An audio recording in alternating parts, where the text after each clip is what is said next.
Minha gente, para vocês verem como o Espírito Santo, ele é o mesmo. Eita, que a mulherada quando, né, dá uma mãozinha, dá um dedinho que é logo a mão. Presta atenção agora que a palavra vai começar, amém? Olha para vizinhos assim, tchau, tchau, até o final do culto. Isso, não fale mais comigo. Agora nós vamos dar atenção plena e total à palavra de Deus, amém? Isso também é reverência. Respeitar o momento onde a palavra está sendo ministrada, não conversar com a pessoa que está do lado, não mexer no celular, isso é reverência à palavra de Deus, amém? Então, deixa eu me apresentar rapidinho, aí depois eu falo que eu comecei. Meu nome é Ana, sou casada com o Natan, está lá atrás com o meu filhinho, se não está lá atrás, está em algum lugar com ele. Eu tenho um filho de 4 anos, chamado Theo, e nós viemos de Campina Grande para cá hoje, para Deus poder me usar para abençoar a sua vida. Espero que isso aconteça, amém? Eu nasci no Rio de Janeiro, cresci em Natal, no Rio Grande do Norte, e moro há 19 anos em Campina Grande, na Paraíba. E aí lá é a nossa base, né, a nossa sede. E de lá nós ministramos, viajamos para ministrar pelo Brasil. E graças a Deus por este privilégio que nós temos de poder conhecer sempre um pouco mais do corpo de Cristo, por onde quer que a gente passe, né? Um pouco mais da minha família, porque nós somos a família de Deus, amém, irmãs? Então, muito obrigada pelo convite, né? Foi através de Simone, mas a pastora, o pastor que me acolheram aqui nessa noite para ministrar. Muito obrigada pelo convite. E eu tenho certeza que Deus tem algo poderoso para compartilhar e ministrar ao seu coração, amém? Simone estava aqui, né, aquecendo as turbinas da mulherada, quase que pregou minha ministração. Eu disse, Senhor, segura a língua dela. Mas isso só prova o quê? Que o Espírito Santo, ele é o mesmo.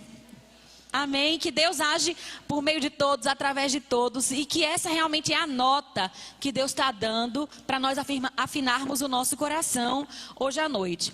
Eu também sou do louvor, né? Como vocês viram, eu canto. E é muito comum, antes da gente começar a tocar, ou mesmo no ensaio, afinarmos os instrumentos. O piano não, porque ele já é de fábrica, né? Mas o piano, o acústico, ele precisa ser afinado. Mas o teclado assim, eletrônico não. Mas guitarra, baixo, violão, eles precisam ser afinados para que seja harmônico o som que nós vamos ouvir. Não é estranho quando cada músico está tocando num tom diferente, você percebe, mesmo que você não seja músico, que não conheça nada de música, um negócio arranha dentro de você. Então, peraí, algo errado não está certo, né? Não tem esse ditadozinho? Então, antes de começarmos, a gente faz o quê? Afina o instrumento. Tem hoje em dia umas coisas mais modernas, né? Uns afinadores que os meninos plugam lá na guitarra e vão afinando. Mas antigamente tinha um instrumento, aliás, o instrumento ainda existe, né? Mas raramente é usado, chamado diapasão. Que é um ferrinho que ele vibra numa frequência que emite um som. E aquele som, o instrumentista vai e coloca o som da corda naquela mesma frequência, né? Tum, aí ele vai lá, achou o tom. E dali ele afina o restante do instrumento. Sabe, quando Deus está batendo numa mesma tecla, isso também pode ser feito por meio do teclado, né? O teclado vai ficar batendo naquela mesma tecla e os outros instrumentos se afinam. Quando Deus está batendo numa mesma tecla, não é porque Deus é chato, repetitivo, ou porque Ele não tem uma coisa nova para ministrar, não, amadas. É porque Ele quer afinar o nosso coração. Pegou aí? Deus quer afinar o nosso coração. Então eu tenho certeza, eu assisti alguma coisa do congresso ontem à noite, infelizmente eu não pude assistir a ministração inteira, mas é a mesma tecla que está sendo batida. Para quê? Para você ajustar o seu coração. Amém?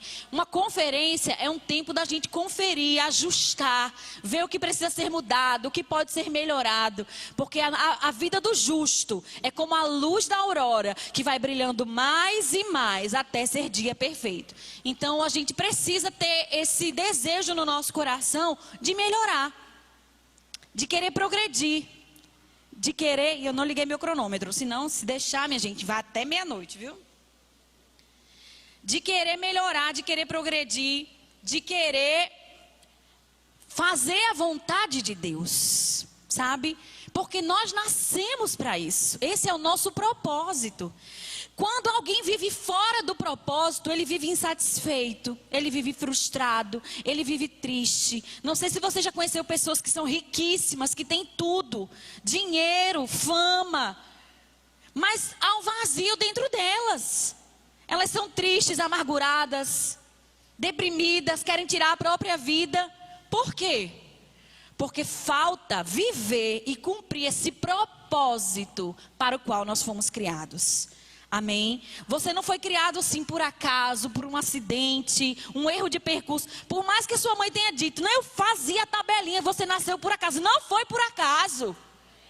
Sabe, no momento que você passou a existir, Deus já estabeleceu um propósito para a sua vida. Você tem um valor, você tem sim algo para fazer para Deus. Você é importante. Você é importante. Ai, irmã, mas eu só sou aquela irmãzinha, o dedo midinho do corpo. Tira o dedo midinho para você ver como ele faz falta. Sabe, eu gosto de um texto lá de 1 Coríntios, quando Paulo fala sobre... Aliás, 1 Coríntios não, em Efésios, que ele fala sobre a função dos 5 dons ministeriais na igreja, que é para a edificação do corpo de Cristo. E ele solta uma verdade ali poderosa, para que o corpo possa crescer com a justa cooperação de cada parte. Diga, eu sou uma parte. Então há algo para você fazer para Deus.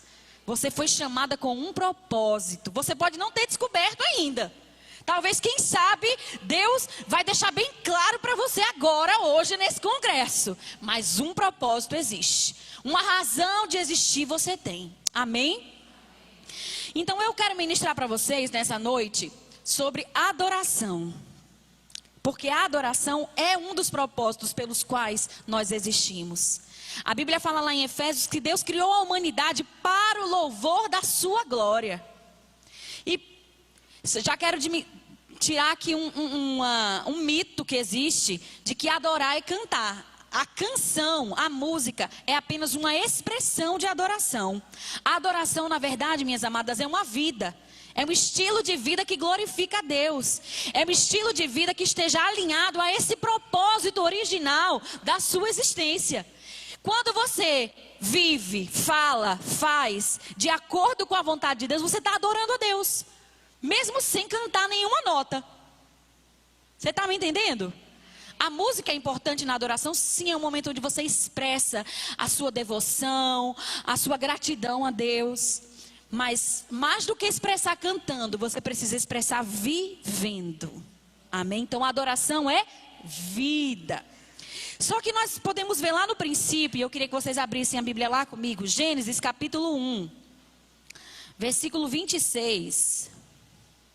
É um texto bem conhecido, que é quando Deus anuncia como é que ele vai criar o homem.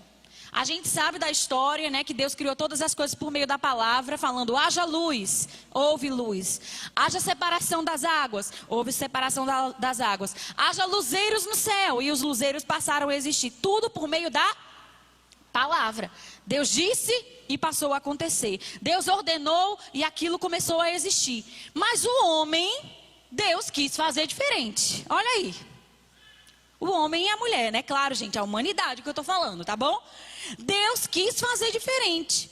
E por que será, amados? E por que será? O homem é a coroa da criação de Deus. É a cereja do bolo. Tanto que ele deixou para criar no último momento.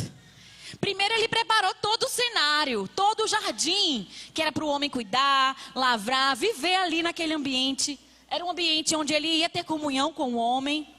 E depois de tudo pronto, ele criou o homem. Mas ele criou o homem de um jeito diferente.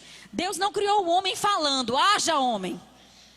E aqui nesse texto a gente consegue ver isso. Também disse Deus, façamos o homem à nossa imagem, conforme a nossa semelhança. As outras coisas que foram criadas, não foram criadas à imagem e semelhança de Deus. Elas são fragmentos de Deus. Tanto que quando a Bíblia fala lá em Romanos, se eu não me engano, acho que é, que facilmente se percebe a bondade de Deus por meio das coisas que foram criadas. Então você junta um pouco do que foi criado aqui, do que foi criado ali, e você começa a entender um pouco do caráter de Deus. Mas a imagem exata,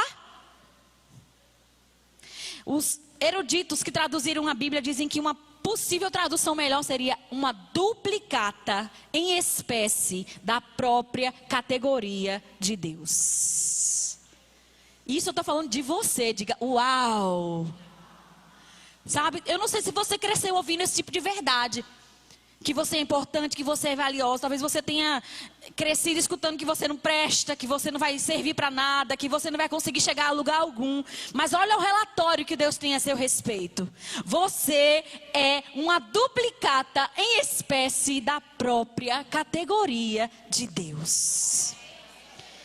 Eu estou falando isso para você sair daqui hoje à noite, consciente de que você realmente carrega o rei dentro de você. Sair daqui de cabeça erguida, levantar os seus ombros, colocar um sorriso no seu rosto, mudar a sua perspectiva de vida. Sabe, se você não tinha perspectiva nenhuma do que vai acontecer amanhã, muda, porque Deus tem um futuro e uma esperança para você. E aí diz, tem a ele domínio, ou seja, o homem foi criado para dominar sobre as coisas que foram criadas. Não sou eu que estou querendo colocar o homem acima das coisas que foram criadas. É a própria Bíblia que demonstra isso. Que o homem foi criado para dominar, reger, governar. Amém? Quando a gente chega lá no capítulo 2, versículo 7. Olha que interessante. Mostra com detalhes como foi que Deus fez o homem. Já que Deus não fez o homem falando, haja homem, e pilim-pim-pim o homem surgiu. Como foi que Deus fez? Diz aqui. Formou o Senhor Deus o homem do pó da terra. Lhe soprou nas narinas o fôlego da vida. E o homem passou a ser alma vivente. Aqui nós enxergamos a criação das três partes que compõem o ser humano. Espírito, alma e corpo. Lá em 1 Tessalonicenses 5:23 diz que você conserve íntegro e irrepreensível todo o seu ser, espírito, alma e corpo, até a vinda do nosso Senhor Jesus Cristo. Ou seja, o que é o todo do ser humano? Espírito, alma e corpo. Você não é só esse rostinho bonito, não. Você tem um conteúdo aí dentro, amém? Espírito, alma e corpo. Então aqui diz, formou o homem, ou seja, o corpo do homem foi feito do pó da terra, soprou nas narinas o fôlego de vida, ou seja, a própria vida de Deus encheu aquele corpo sem vida. O que deu vida àquele corpo foi o fôlego de Deus. Que no Novo Testamento tem uma palavrinha grega para isso, que é zoe, que é a própria vida de Deus. Amém? A própria vida de Deus está aí fluindo dentro de você. E aí, na junção do espírito com o corpo, o homem passou a ser alma vivente. Então a gente enxerga aqui o corpo, o espírito e a alma do homem sendo criados. Então Deus não disse haja homem, Deus teve um capricho. Sabe? Tem até um pessoal que está esperando, né, para arrumar um namorado ou a esposa, e assim, Deus não está demorando não, Deus está caprichando. Já ouviram isso? Quando Deus foi te criar, minha irmã, Deus estava caprichando, Deus caprichou. Ele fez com as próprias mãos, sabe? Soprou a sua própria vida. E para que isso? Com qual objetivo? No capítulo 3, no versículo 8, a gente tem uma luz sobre isso. E aqui já é depois que o homem desobedece, peca, come do fruto do conhecimento do bem e do mal. E diz no versículo 8, quando ouviram a voz do Senhor Deus, que andava no jardim pela viração do dia. Para aí só um pouquinho, depois a gente lê o resto. O que esse texto me mostra? Que comumente na viração do dia, ou seja, no finalzinho do dia, Deus ia ter comunhão com o homem, né? Quando ouviram a voz de Deus, que costumava ir ao jardim na viração do dia, nesse dia eles não sentiram prazer, alegria, o coração não palpitou, porque eu acho que era isso que Adão e Eva sentiam antes do pecado. Quando Deus chegava, meus filhos, estou chegando, eu sei, porque eu tenho uma prova viva do meu filho. Todo dia quando eu saio de casa, ele diz, a mamãe chegou, ele vem, ele pula, ele celebra, ele sobe no meu braço. Agora eu fico imaginando Adão e Eva, filhos de Deus, no início. Quando Deus falava, meus filhos estão chegando, o que eles sentiam? Tenho certeza que era alegria, desejo, anseio por aquele momento. Mas nesse dia, por causa do pecado, o que a Bíblia diz que eles sentiram? vergonha, medo. E tudo isso, esses sentimentos, não existiam antes. Eles passaram a existir por causa do pecado. O homem ter medo de Deus, vergonha de Deus, sabe? Complexo de inferioridade, sentimento de culpa. Tudo isso é consequência do pecado. Mas a boa nova que eu quero trazer para você, amada, é que Jesus Cristo já te livrou de todo pecado. Então, essas consequências que o pecado trouxe para a humanidade, vergonha, medo, culpa, complexo de inferioridade, receio em chamar Deus de Pai, Jesus aboliu tudo isso. E nós vamos ver daqui a pouco como é que hoje nós podemos nos aproximar de Deus. Mas por causa disso aqui, de Gênesis capítulo 3, pecado, da queda. Se você for ler um pouco mais para frente, a Bíblia mostra que Deus colocou um anjo com uma espada que se revolvia, impedindo que o homem tivesse acesso ao jardim. O que aquele anjo representava? Era como se tivesse uma placa escrita, né? Esse anjo representava isso: entrada proibida. A presença de Deus não estava mais acessível. Sabe quando você deleta um programa do seu computador, mas o ícone do seu celular? Peraí, que agora a gente tem que reformular os exemplos, né? Quando você deleta um aplicativo do seu celular, mas o ícone ainda fica lá na tela, e você clica e diz: acesso negado, inacessível, não tem como entrar. Sabe, Deus estava ali ainda, representava alguma coisa para o homem, sim, mas ele não conseguia acessar, ele não conseguia ter comunhão, ele não conseguia ter prazer. Então, o pecado passou a ser um problema que precisava ser resolvido para que a adoração, ou seja, comunhão com Deus, fosse restaurada. Enquanto isso, o anjo estava ali com a espada, tcheco, tcheco, tcheco, tcheco, ou seja, o homem não podia entrar, entrada proibida. Nós podemos ver um outro modelo de adoração. Deus ele estabeleceu sacrifícios, sangues de animais que eram derramados por um tempo, amém? Mas o homem se relacionou com Deus sim, limitadamente. Foi aqui que eu falei: Senhor, segura a língua dela, que ela estava quase falando tudo. O homem se relacionou com Deus por um tempo, desta maneira limitada. Mas o tabernáculo está longe de ser o plano original de Deus, não é? Amém? O jardim é o plano original de Deus. O tabernáculo foi intermediário. Foi por um tempo, porque era uma adoração limitada. Amém? Olha o que Hebreus, capítulo 9, fala sobre a adoração no tabernáculo. Hebreus 9, a partir do 11. Quem achou, diz: cheguei. Quem não achou, estou chegando. Antigamente, né, gente, quando o pessoal usava mais Bíblia de papel, a gente tinha até um norte, o barulhinho das páginas.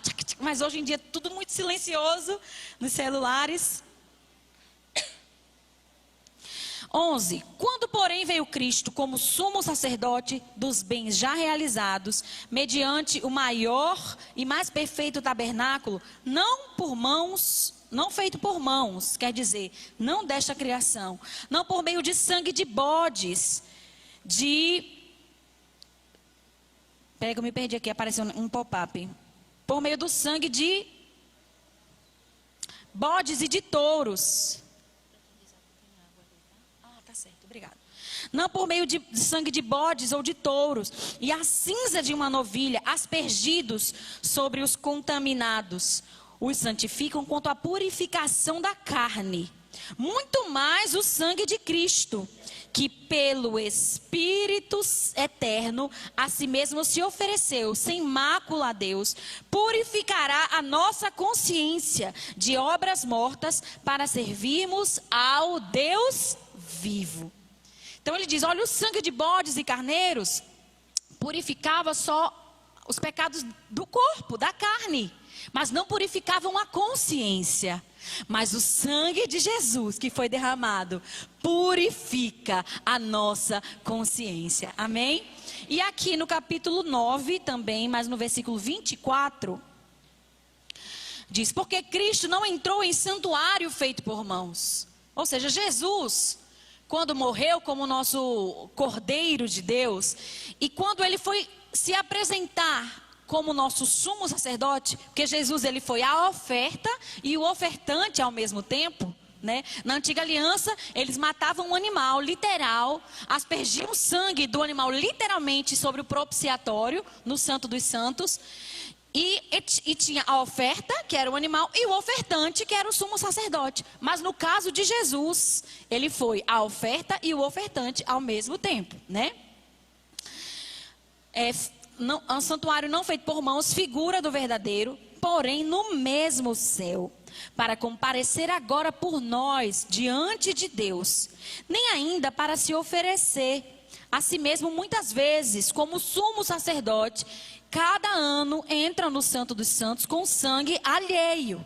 Ora, neste caso, seria necessário que tivesse sofrido muitas vezes desde a fundação do mundo. Agora, porém,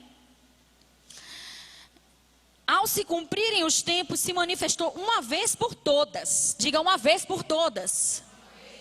Para aniquilar pelo sacrifício de si mesmo o pecado. Lembra que eu falei para vocês que o grande problema era o pecado?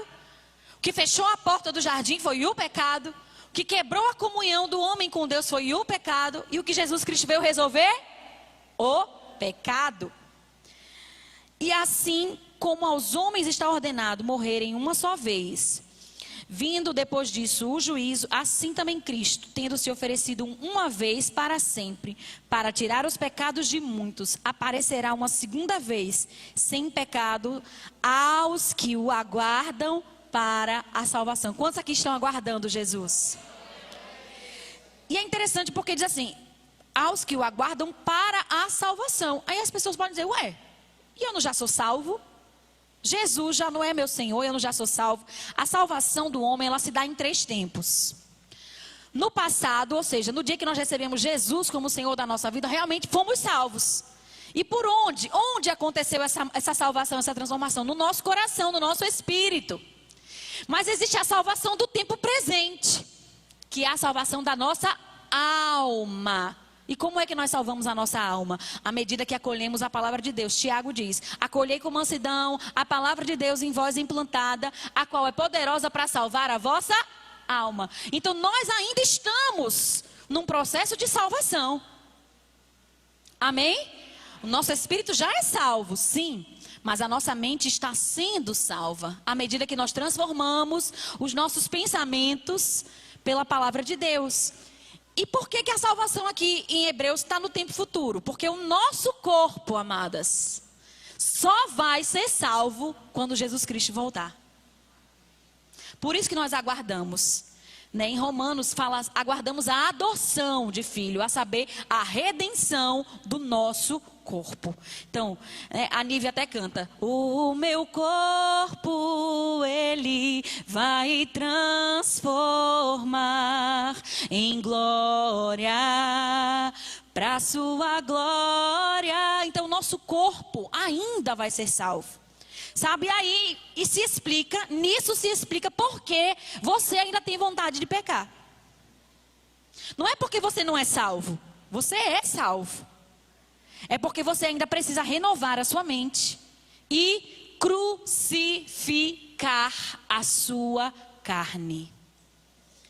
Por que você está falando sobre isso, Ana, no assunto de adoração? Porque isso também é adoração. Fazer morrer a sua vontade é adoração. Dizer não à sua vontade é adoração.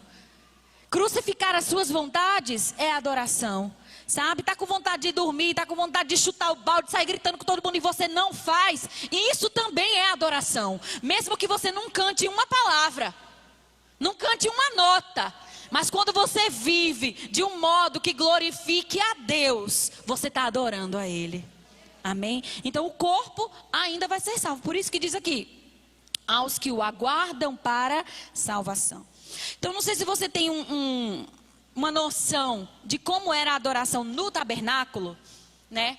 Muita gente pensa que esse é o modelo ideal de adoração, onde tinha o átrio, o santo lugar e o santo dos santos. Mas a gente já viu que não, o modelo ideal é o jardim, é o princípio, é o Gênesis, amém?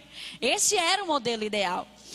O tabernáculo ele foi transitório, ele foi por um tempo, porque o homem não estava em condições de oferecer uma verdadeira adoração a Deus. Então, existia o átrio, como eu disse, e o átrio era um lugar onde todo mundo tinha acesso. Qualquer pessoa, de qualquer tribo, podia chegar até o átrio. No santo lugar, apenas os levitas, ou seja, pessoas da tribo de Levi. Levita não é só quem canta, quem toca. O levita da Bíblia é o porteiro, o zelador do prédio. Todos eles eram levitas, né? Eram pessoas dessa tribo de Levi que cuidavam dos afazeres do templo. E um desses afazeres era cantar também. Mas não era só cantar, amém? Então no santo lugar, vamos dizer que aqui é o átrio, onde aqui todo mundo está. Aqui é o santo lugar, que só os levitas tinham acesso. E aqui, de trás de uma cortina bem grossa, existia o Santo dos Santos. E preste atenção, não era qualquer pessoa que podia entrar no Santo dos Santos, não. Apenas o sumo sacerdote, uma vez por ano, no dia da expiação. E ele entrava de qualquer jeito assim? Não, tinha que fazer todo um ritual, purificação, preparação. Ele não entrava de qualquer jeito, não era quando ele queria, não era na hora que ele queria. Você está entendendo o que eu estou falando? Esse não é o modelo ideal de adoração. O sumo sacerdote, ele não entrava com ousadia, com intrepidez, ele entrava com medo. Ele não sabia se ia sair dali vivo ou morto. Porque se ele não tivesse feito todo o processo de purificação, no momento em que ele entrasse no Santos dos Santos, ele era consumido, fulminado. Né? Não está na Bíblia, mas reza a lenda, pela tradição oral dos judeus, que ele entrava com uma corda amarrada na cintura. Porque se ele morresse lá dentro, nem alguém podia entrar para tirar. E que na orla das vestes do sumo sacerdote, hoje eu estou com um vestido bem comprido, dá para exemplificar bem. Tinham sinetes em toda a orla. E aquilo ali era adorno, era enfeite, sim, mas também era funcional. Porque à medida que ele ia andando, os sininhos, blém, blém, blém, blém, blém, blém, blém, blém, iam mostrando que ele ainda estava vivo. Então ele entrava no Santo dos Santos com o sangue, aspergia o sangue do animal sobre o propiciatório, onde estavam, né, a arca da aliança, a vara de Moisés, a vara de Arão que havia florescido, as tábuas da lei que Deus deu a Moisés.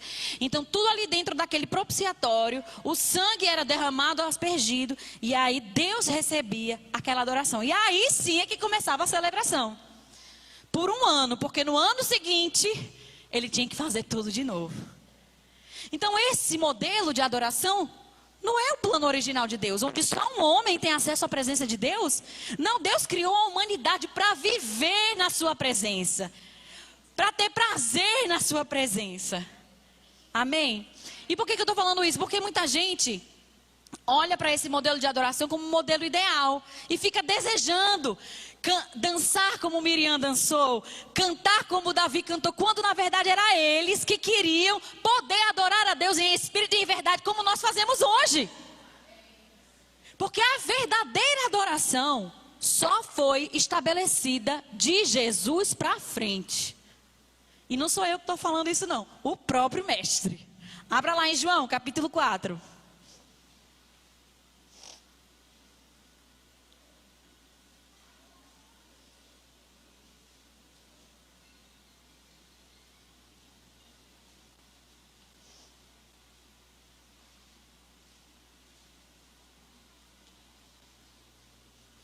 É um texto bem conhecido, eu vou pular algumas partes, tá bom? Para a gente não se prolongar tanto. Deixa eu ver aqui, versículo 1. Quando, pois, o Senhor veio a saber que os fariseus tinham ouvido dizer que ele, Jesus, batizava e fazia mais discípulos do que João, se bem que ele mesmo não batizou e sim os seus discípulos, ele deixou a Judeia, retirando-se outra vez para a Galileia, e nessa viagem de fuga, era necessário atravessar a província da Samaria. Por isso que tinha a mulher samaritana lá, porque ela vivia, né? Ela era dessa cidade chamada Samaria, chamada Sicar, perto das terras que Jacó dera a seu filho José. Ali estava a fonte de Jacó. Cansado da viagem, assentara-se Jesus junto à fonte por volta da hora sexta. Essa maneira da Bíblia marcar as horas é diferente da nossa maneira. Hora sexta é meio-dia. Porque eles dividiam a contagem das horas de duas maneiras: as horas do dia e as horas da noite. As horas da noite em vigílias. Talvez você lembre de passagens que falam, né? Era a primeira vigília da noite, era a segunda vigília da noite. 4 vigílias de 3 horas cada. E o dia, a partir das 6 da manhã, era a primeira hora do dia, segunda hora do dia, terceira hora do dia. Então aqui, sexta hora do dia era meio-dia. Então eu quero que você visualize em plena meio-dia, num lugar onde o clima é desértico, ou seja, muito quente. Sabe, imagina um dia quente aqui em Vitória de Santo Antão. Imagina um dia quente, multiplica por 5. Muito quente. E Jesus cansado da viagem. Então o que aconteceu? Jesus se assentou junto à fonte neste horário. Nisto veio uma mulher tirar água. A ida dessa mulher, nesse horário, no poço, também é uma coisa curiosa. Porque as mulheres, né, judias, elas iam logo cedo tirar água do poço. Por quê? Com aquela água elas iam fazer os alimentos, café da manhã, almoço. Não era comum elas irem buscar água de meio-dia, não. Por que essa mulher provavelmente foi buscar água de meio-dia? Porque no final a gente conhece a história dela. Ela não tinha uma vida lá muito correta. Provavelmente ela era, sim, discriminada pelas demais da sociedade. Sabe? Quando ela chegava, começava aqueles cutucos, começava os cochichinhos. Porque a vida dela não era muito correta. Ela não era uma mulher direita. Então ela ia num horário onde ela tinha certeza que não ia encontrar ninguém. Aí imagina essa mulher nesse dia, chegando no poço, Jesus lá encostado no poço. Ela, ai meu Deus do céu. Tem uma pessoa ali, será que ele me conhece? Será que ele sabe da minha história? Será que ele sabe quem eu sou?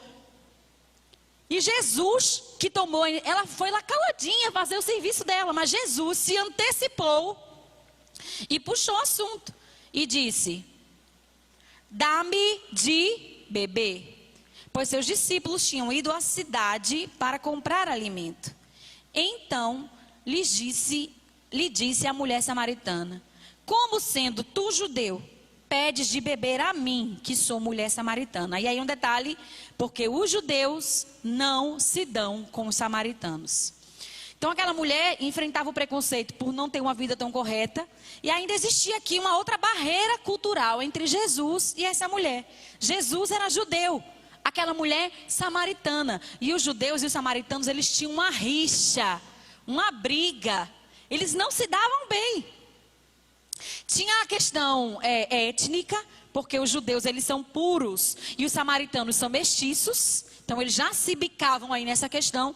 E tinha também a questão da adoração, que ela vai até entrar nesse ponto mais na frente na história.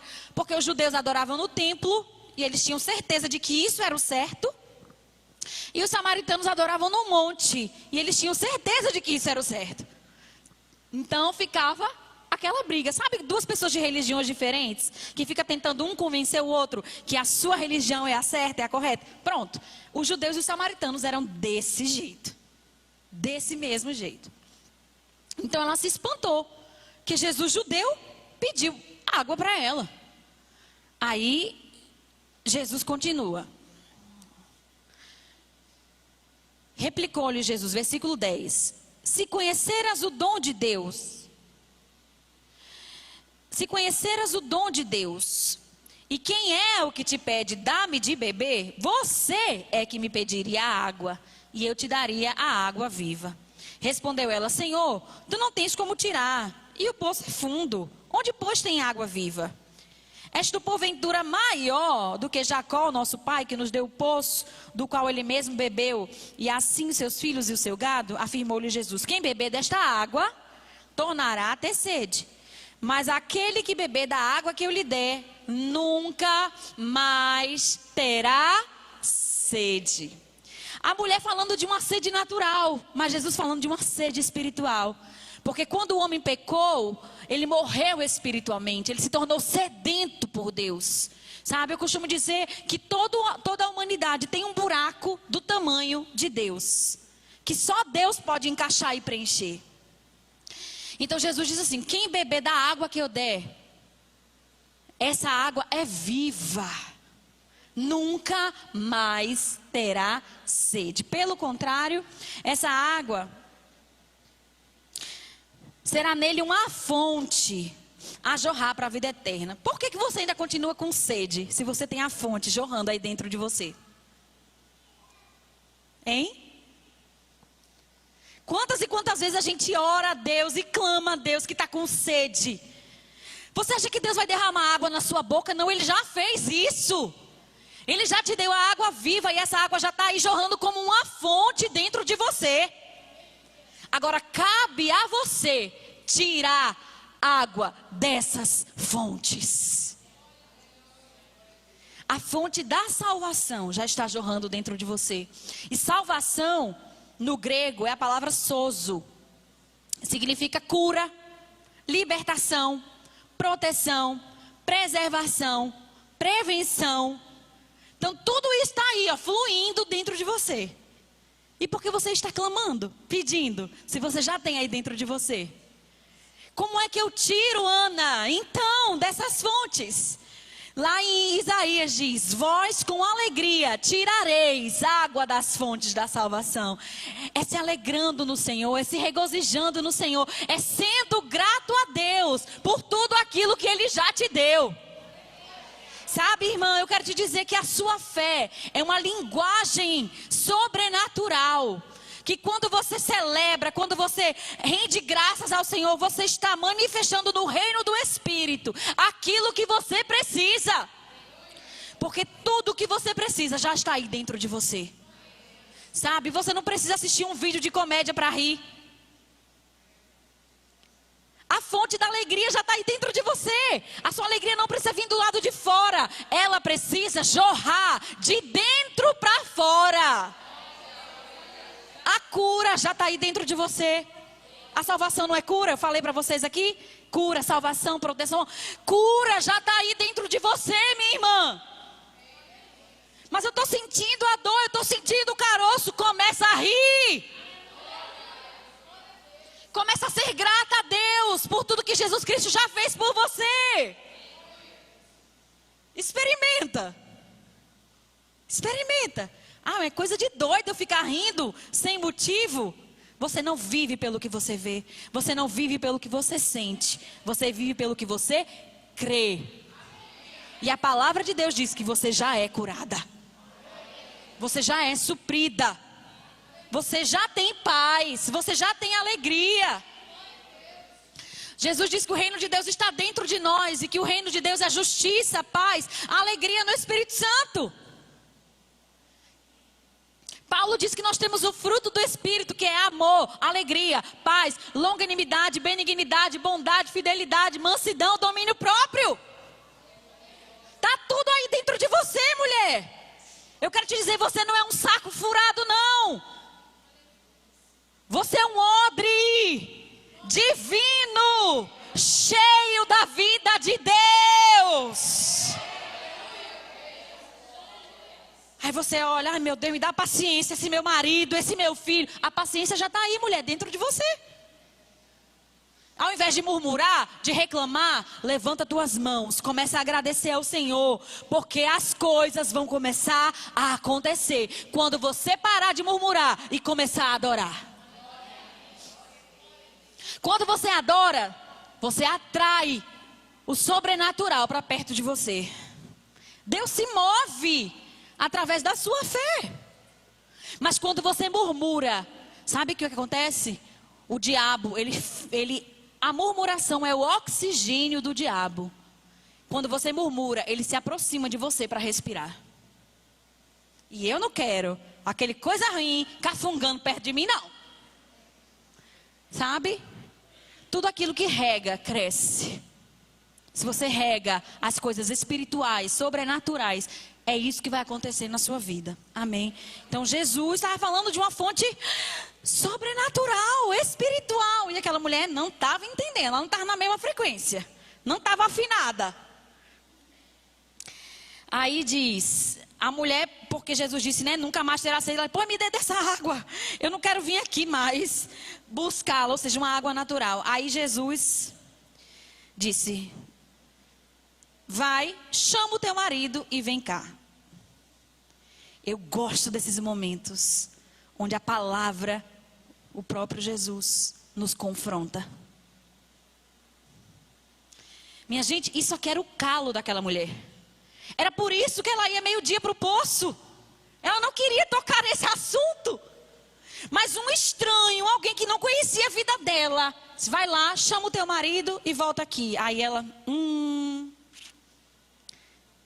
não tenho marido. Por quê? Jesus explica, bem disseste, não tenho marido, porque 5 já tiveste. E esse que agora tens, não é teu marido. Isso disseste com verdade. Ou seja, Deus, Jesus ali, abriu o livro daquela mulher.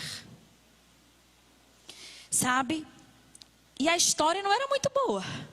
As páginas estavam rasgadas, amassadas, sujas. E talvez seja assim que você se encontre hoje. A sua vida esteja destroçada.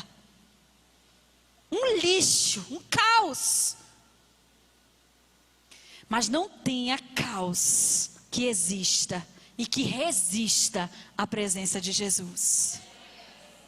Vamos ver o que aconteceu? Aquela mulher ficou tão maravilhada que aquele homem sabia da sua vida, ou seja, ele era um profeta. E muita gente em contato com um profeta ia querer saber o número da cena, para jogar e mudar de vida. Chama cena ainda, Mega Sena, né? Da Mega Sena. Ia querer saber, sei lá, uma curiosidade que ela sempre quis saber. Se Raul Seixas foi salvo ou não, se ele foi para o céu ou para o inferno, sabe? Mas aquela mulher não tinha esse tipo de curiosidade. Por mais errada que fosse a vida dela, ela queria saber o lugar certo para adorar. Aí você olha a vida dela toda errada. E diz, para que ela quer saber o lugar certo da adoração? Se a vida dela está um caos, um caco, um desastre. Deus, ele não olha o exterior, ele olha o coração. Talvez aquela mulher tivesse uma fraqueza, uma vida destruída, mas no íntimo dela, ela queria fazer a coisa certa. E Deus está muito mais interessado em como as coisas terminam do que em como as coisas começam. Porque começar, às vezes, a gente vai na empolgação, a gente vai na animação, a gente vai no ímpeto, mas não persevera, não permanece. Deus está muito mais interessado, guarda isso, em como as coisas terminam do que em como elas começam. Amém?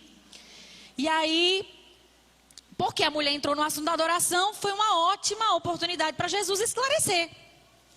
E ele disse, a mulher falou, versículo 19, Senhor, vejo que és profeta. 20, nossos pais adoravam neste monte, ou seja, samaritanos, monte. E vós, judeus, dizeis que é em Jerusalém o lugar onde se deve adorar. Disse Jesus à mulher, podes crer-me que a hora vem, quando nem neste monte, nem em Jerusalém adorareis ao Pai. Vós adorais o que conheceis, que não conheceis, nós o que conhecemos, porque a salvação vem dos judeus. Mas vem a hora, e já chegou, em que os verdadeiros adoradores adorarão ao Pai em espírito e em verdade. Olha só, aquela mulher disse, na cabeça dela só tinha 2 opções. É no monte ou é no templo? E Jesus disse, nem no monte, nem no templo. Por enquanto, os judeus estão fazendo a coisa certa, porque a salvação vem dos judeus. Ou seja, naquele momento em que Jesus estava, naquela dispensação, era no templo onde se devia adorar. Mas ele diz, calma, que vem a hora, e já chegou, onde os verdadeiros adoradores não adorarão no templo, não adorarão no monte, mas adorarão em espírito e em verdade. E repita para mim, por favor, verdadeiros adoradores. Isso significa o quê? Que de Jesus para trás não era uma verdadeira adoração. Era uma gambiarra. Sabe, Davi adorou como podia. Foi um exemplo? Foi. porque adorou com toda a sua força, se entregou, né, de todo o coração. Mas ele, por conta de não ter nascido de novo, Jesus ainda não ter morrido, nem ter ressuscitado, ele não podia entregar uma verdadeira adoração a Deus.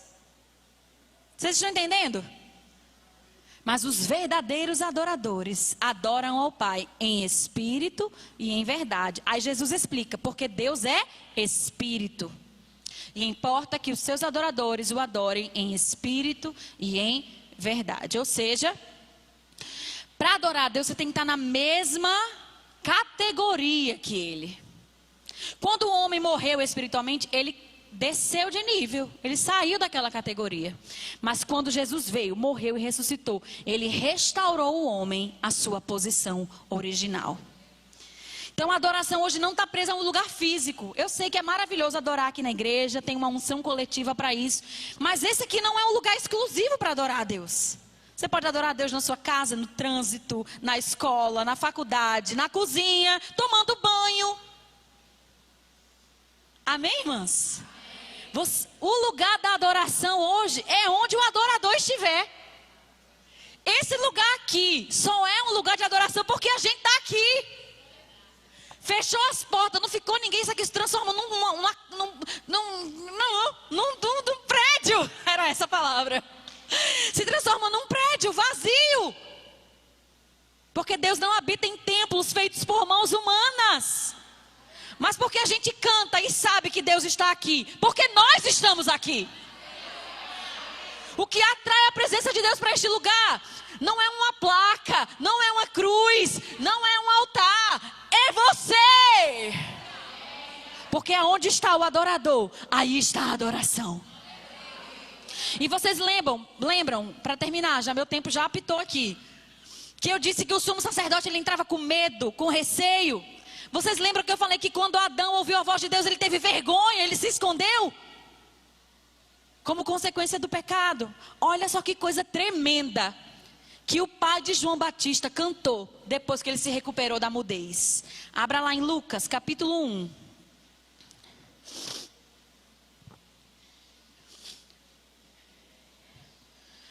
Oh, aleluia. Vocês sabem que Zacarias, o pai de João Batista, era sumo sacerdote? E porque ele não acreditou que a mulher dele, que era estéril, estava grávida, ele ficou sem falar. Né? Uma intervenção ali para que ele não falasse. E no momento em que o menino nasceu, a voz do homem nasceu junto. E é interessante isso, porque ele não, sei lá, foi perguntar para a mulher das fofocas da última semana, quem casou, quem separou. Não. Quando a voz dele voltou, ele cantou ao Senhor. E olha que coisa linda que ele cantou.